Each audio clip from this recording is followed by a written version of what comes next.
केली ते हंबीर मामा, म्हाळोजी बाबा, कोंडाजी, मानाजी, रूपाजी आणि असंख्य लढवलेल्या साथीदारांच्या मदतीने राज घात झाला. राज भवानी कोपली, राज भवानी कोपली. अरे काय बोलायलायस? जरा पायसवर सांग की. अहो सेनापती, गनिमानं डाव साधला बघ. गनिम शृंगारपुराच्या येशीवर फडकलाय. मुघलांनी शृंगारपुरात घेरायला सुरुवात केली आहे. भवानी कोपली सेनापती, भवानी कोपली राजस्थी इथनं काढा. भवानी कोपली नाही, आपल्याच लोकांची गद्दारी भोवली. आघाडीवर कोण आहे? शेख मुकर्रब खान आहे.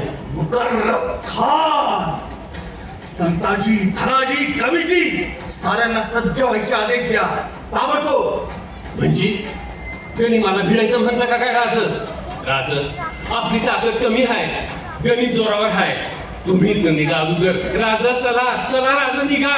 म्हाळोजी बाबा, शिवबाचा छावा आहे हा संभाजी. गनिम सामने येऊन लंकरत असताना माघार घ्यायला कोण्या पाचशाचा शेजारा नाही.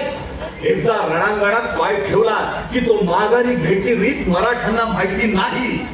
मर्दगड्यांनो, आता जे होईल ते आपल्या हत्यारांच्या बळावर, आणि तीच असेल महाराष्ट्र भवानीची मर्जी. हर हर.